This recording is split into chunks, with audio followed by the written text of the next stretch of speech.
जय माता दी। आज 11वां अध्याय जो वैशाख महात्म का अध्याय है वो शुरू करने जा रहे हैं।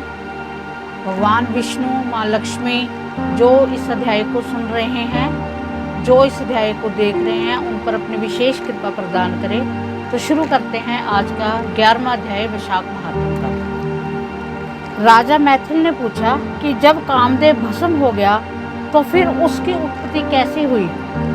श्रुति देव कहने लगे कि यह कथा स्वामी कार्तिक के जन्म की है, जो यश और पुण्य को देने वाली है।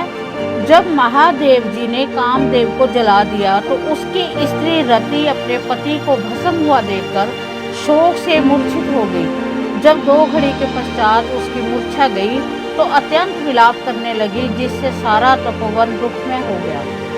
अब रति ने चिंता में जलकर शरीर त्याग देने का विचार किया और पति के मित्र बसंत को पति की अंतिम क्रिया करने को बुलाया। जब तक वह चिता बना ही रही थी कि बसंत भी आ गया।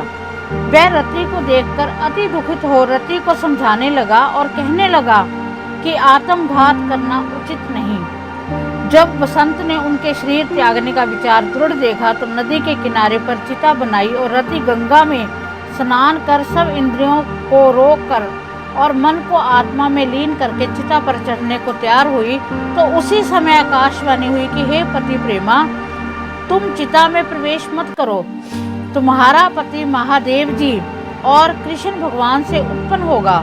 इस प्रकार क्रम से 2 जन्म होंगे। जब दूसरे जन्म में श्री कृष्ण से रुक्मिणी के गर्भ से परदम्मन रूप में उत्पन्न होगा तो ब्रह्मा के श्राप से शंबर नामक राक्षस के घर में निवास करेगी। वहीं तेरा पति परदम्मन तुमको प्राप्त होगा। इतना कहकर आकाशवाणी समाप्त हो गई। और जब रति ने आकाशवाणी सुनी तो उसने चिता में प्रवेश नहीं किया।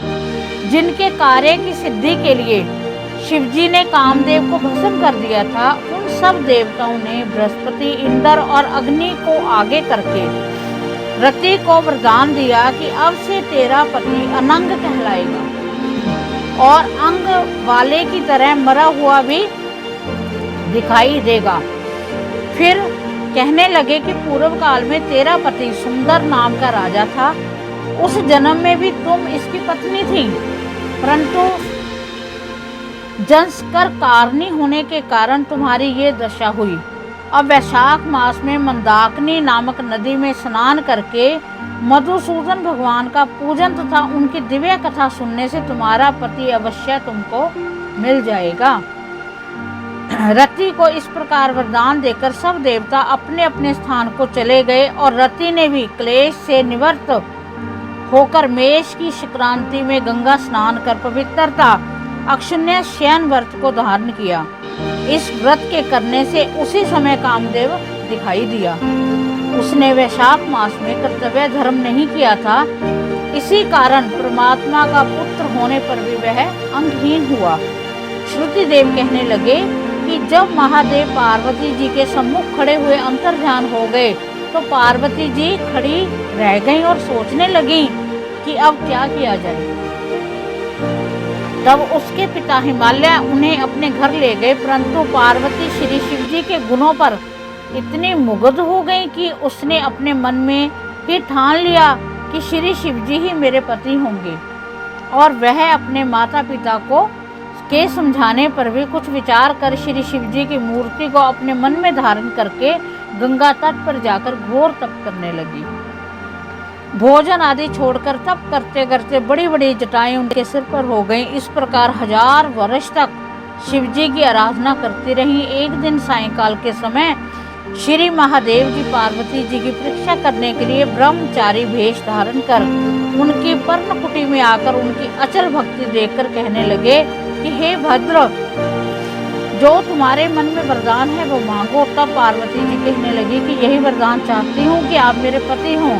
तथास्तु कहकर श्री शिवजी ने सप्त ऋषियों को बुलाया और उपस्थित होने पर उन्हें आज्ञा दी कि तुम हिमालय के पास जाकर विवाह का प्रस्ताव रखो।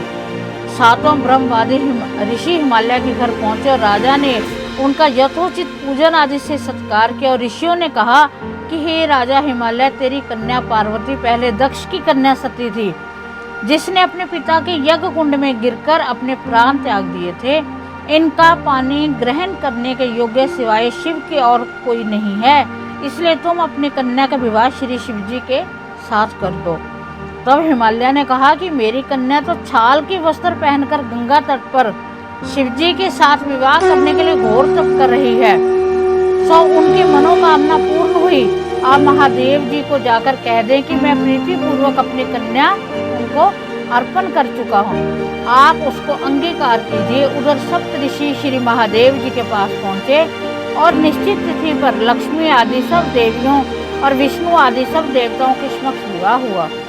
जब शिवजी पार्वती के संग नित्य रमन करते हुए परंतु गर्भ स्थिति ना हुई तो देवताओं को अति चिंता हुई।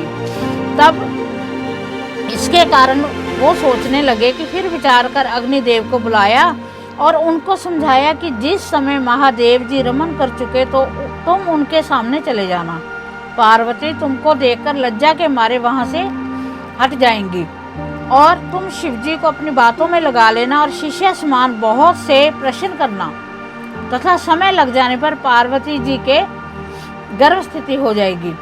अग्निदेव ने ऐसा ही किया। रमन के समय वहां पहुंच जाने पर पार्वती वस्त्रहीन होने के कारण लज्जा के मारे रमन छोड़कर एक तरफ हो गई। शिवजी महाराज को ऐसे समय में अग्निदेव का आना बहुत बुरा लगा और उन्होंने श्राप दिया कि मेरा वीर्य तुम्हारे उदर में प्रवेश करे। तब अग्नि ने उस वीर्य को अपने उदर में ग्रहण कर लिया और 10 महीने बीत जाने पर उस तेज वीर्य को गंगा जी में डाल दिया और गंगा जी भी उसको सहन न कर सकी, उसको सरकंडों में फेंक दिया और वहां पर उसके 6 भाग हो गए। तब ब्राह्मणों ने 6 कन्याओं को भेजा, उन्होंने उन 6 भागों को जोड़ा और जिससे 6 मुख और 1 अंग जैसे कार्तिक एक बालक बन गया। वह बहुत दिनों तक उन सरकंडों में ही पड़ा रहा। एक दिन श्री महादेव जी और पार्वती जी बैल पर चढ़े जा रहे थे कि सहसा पार्वती के स्तनों से दुग्ध की धारा बहने लगी।